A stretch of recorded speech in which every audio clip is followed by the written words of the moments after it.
Start a project by yourself or with a team. Now let's build daily interaction number 13.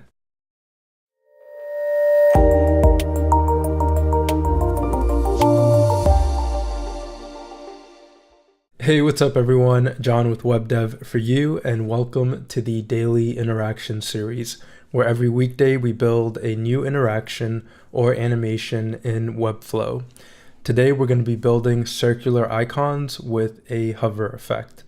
So here I have these social media icons, and when I hover over, we have this nice hover effect.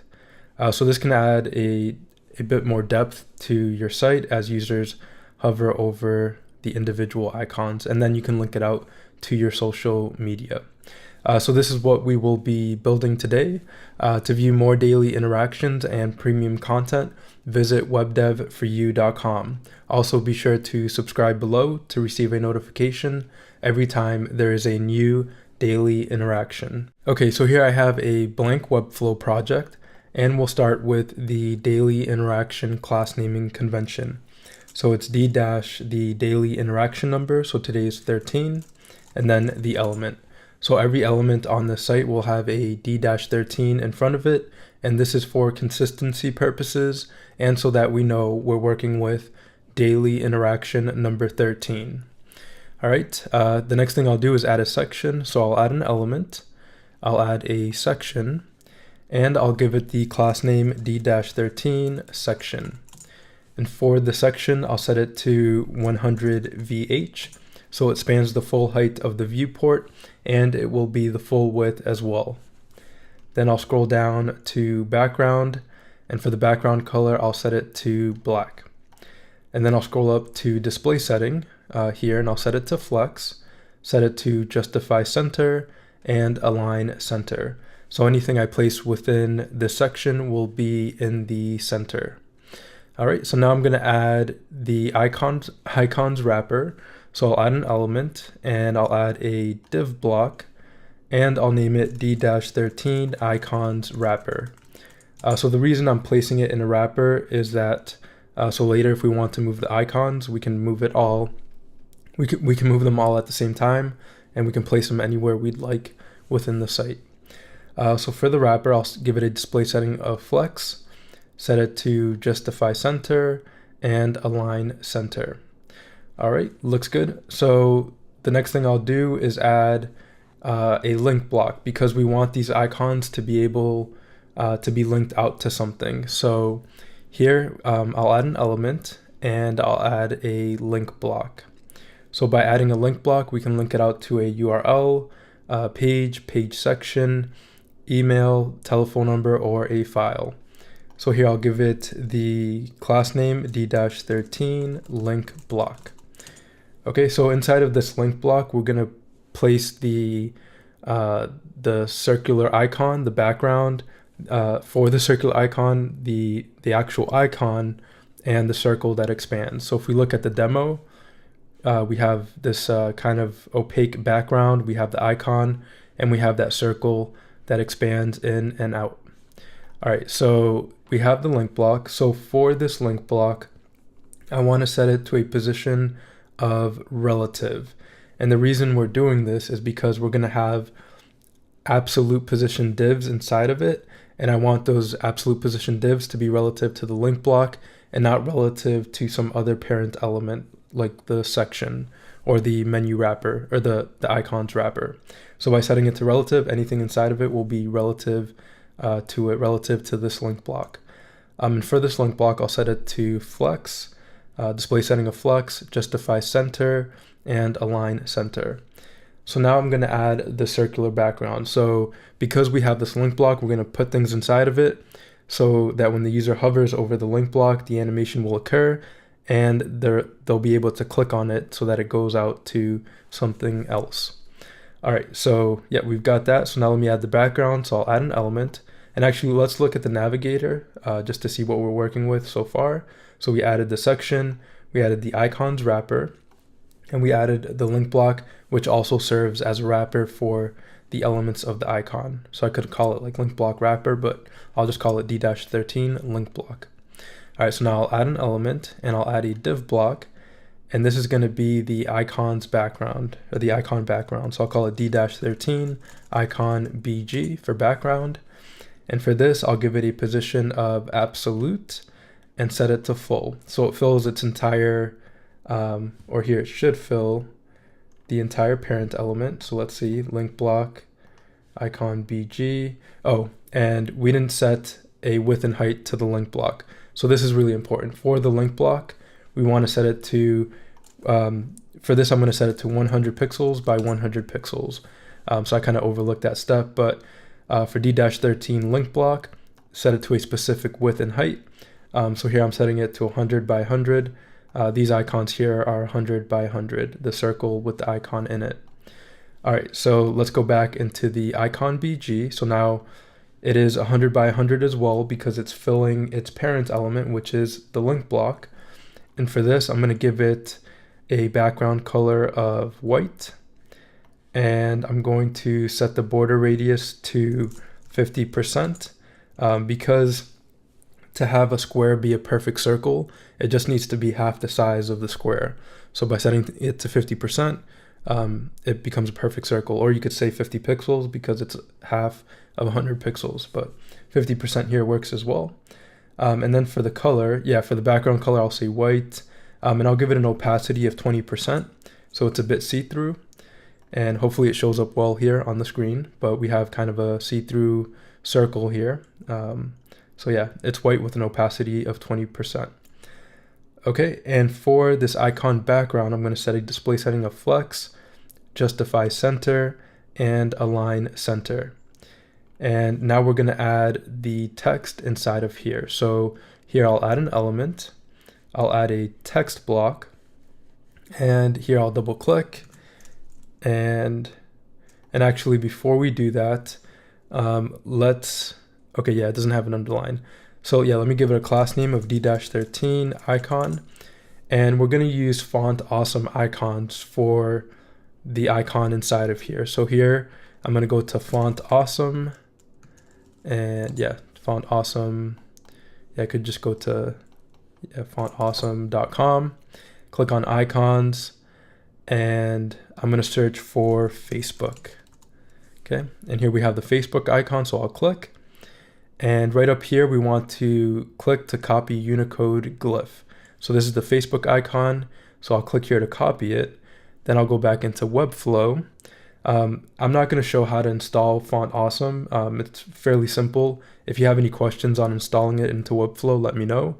But basically, you download it here from the Font Awesome website, and then you add the different icon files in Webflow. But I'll go over that in kind of a quick tip. But yeah, you can ask me in the comment section below as well. All right, so we've copied the glyph here from Font Awesome. So I'll go back into Webflow. I'll double click inside of the text and paste. So there we have kind of this blue square, and that's because we need to apply the Font Awesome type to this blue square.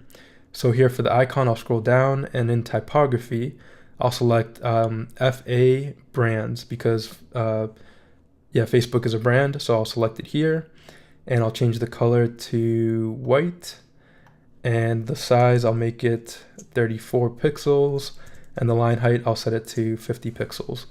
All right, so there we have the icon, that's all set. And now we want to add that circle that expands. So here for the example, when I hover, we have this circle. So for this, I'm going to go into the navigator. I'm going to add the circle into the link block. So it's separate from the icon background, so we can apply that kind of scale setting to it, or the width and height setting, and it won't affect the other elements on the site. So I'm going to add it in the link block, and I'm going to add a div block, and I'm going to call this D-13 circle. And for this, I'm going to set it to a width and height of 100 by 100, the same size as the link block, and I'm going to set it to a position of absolute, so it doesn't affect other elements within the link block. And so when it expands, other elements don't move around. And then for this, I'm going to give it a border of, here in the border, I'll give it a border of 5 pixels and set the border to white. And then for the radius, I'm going to set it to 50% as well. So it becomes a perfect circle. And perfect. So there we have all the elements we need to create this interaction. So we have the icon. And what I can do now, yeah, let's do this now just to kind of demonstrate this well here. So we want 5 different icons. So I'm going to select the link block here in the navigator, and I'll hit Command C to copy, then Command V to paste, and keep pasting until I have 5 icons. And then for the link block, I'm going to go into the styles and go into the to the margin, hold down Alt to affect the left and right side, and then I'll just drag out to about 20 pixels. So, or maybe 10 here for this. No, 20 looks good. All right, so now they have a good distance. And what I can do to change all the individual icons is, here, we might have to change some Z index in a second, but yeah, so I'll select the circle, or go into, let me go into the navigator. I'll select the second link block and select the icon here. Then I'll go into Font Awesome. I'll search for Twitter and hit search. And we'll use this icon here. Again, I'll copy the Unicode glyph, go into here, double click. And yeah, I'm gonna mess with the Z index a bit. So for the icon BG, I'm gonna select it here, go into the Z index, and I'm gonna set it to something like 10. Yeah, perfect. So it comes in the front. So the circle was in front. So I wanted to set a higher Z index to the icon background so that we can select the link block. So for the link block, let me see if that, so if you find that the circle is in front and you can't select the link block, so if the cursor doesn't turn into like a pointer, that means the circle is in front and you can't click the link block. So what you want to do is either, select the icon BG, and here, down here, set the Z index to something higher than 0. So I set it to 10, so the icon BG comes in front, and I can click on the link block. All right, so that looks good there. Now I can select the Facebook icon, and I'll hold down Command V to paste the Twitter icon. And I'll go into, let's see what else I have, Instagram. So I'll type in Instagram, search, and here we have the Instagram icon, copy the Unicode glyph, go into here, double click, paste, and the next one is, I think, Dribbble, type in Dribbble, and we have it here. I'll use this icon, copy the Unicode glyph, and double click into the text, paste, and then we have Behance. Okay, and I'll copy this here, copy the Unicode glyph, and I'll paste in here. All right, perfect. So there we have all the icons. Let me just try something real quick. Let's see if, actually no, because the circle is inside of the link block. So we want okay, perfect. So I'll just reiterate this because it's kind of an important step. Again, if you can't click on the link block, or if you can't select the icon, like double click to change it, just change the Z index of the icon BG to something higher, greater than 0 to bring it to the front. So the circle is behind and the icon BG is in front. All right, I think I've said that enough. All right, so now we have all the elements. So now we can create the interaction. So I'll go into the navigator, and let me collapse all to make it look a bit more organized. And I'll select the link block. So we're gonna have the interaction occur, or let's see how I want to do this. We're gonna have the interaction occur when we hover over the icon background. So if we hover anywhere within the icon background, that circle will expand. So here I'll click icon BG, go into interactions. Here I'll add an element trigger, and I'll say mouse hover. So when we hover over the icon, the interaction will occur. So on hover, we're going to start an animation. I'm going to add a new timed animation, and I'm going to say D-13 mouse in. So what happens when we hover over the icon? Okay, so the first thing I want to do is set the circle here to an opacity of 0% because we don't want to initially see that circle. So here for the timed actions, I'll go to the navigator.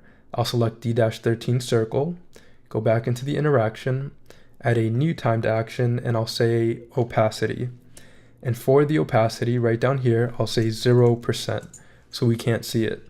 And then for the timing, I'll set it as the initial state. So perfect. Initially, we can't see it. And then what I want to happen is I want the background to turn completely white, and then for the text or the icon to turn black. So here I'll go into the icon BG and go into the interaction and click, and here I'll select BG color. And for the color, I'll set it to white. Perfect. And then for the easing, I'll say ease and a duration of 0.2. Okay, now I want the text to change to black, so here, or the icon to be black, so I'll select D-13 icon, go into interaction, click, select text color, because it kind of reads it as a text, and then for the text color, I'll say black, and I'll say ease for the easing, and a duration of 0.2. And I'll start it with the icon BG, so the background changes color and the text or the icon changes color at the same time. So I'll click, hold, and drag and place them on top of each other. So if I preview, I hover, we see the background becomes completely white and the icon is black. So the next thing I want to do is bring in the circle. So here, let me go into the navigator, select circle, or I could select it here in the timed action because we already used it. And here I'll add a new timed action. I'll say opacity, and it immediately sets it to 100%, which is what I want. Then for the easing, I'll say ease and a duration of 0.2. And I'll click, hold, and drag and place it on top of the other one so they all start at the same time.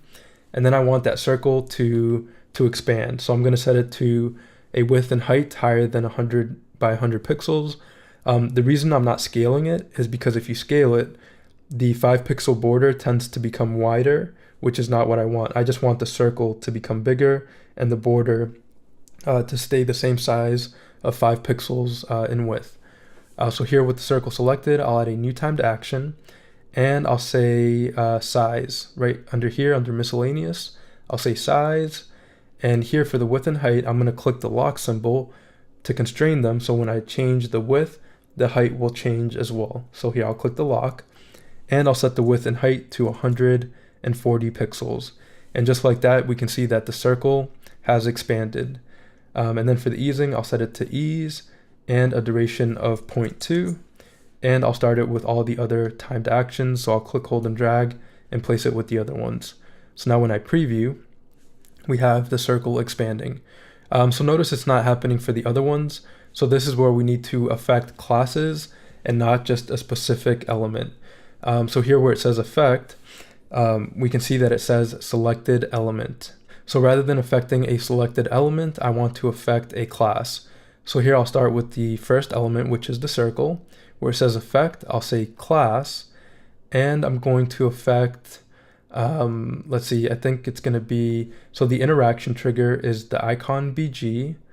So the circle is a child of the icon BG. So I'll go into the navigator or into the interaction, and I'll say only children with this class. Okay, so let's see how that looks. So the icon BG is the interaction trigger, and because the circle is inside of it, it is a child of the interaction trigger. So now I'll preview, I hover. The other thing we need to do, I'll close this here.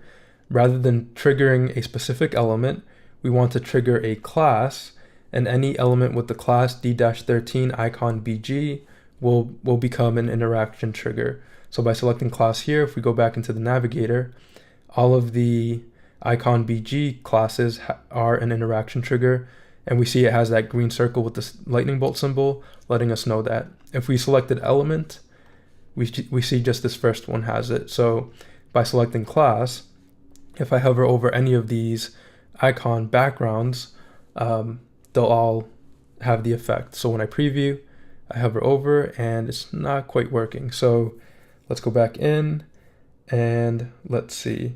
Oh, okay. So circle, maybe it's only siblings with this class. Let's try that. Yeah, okay.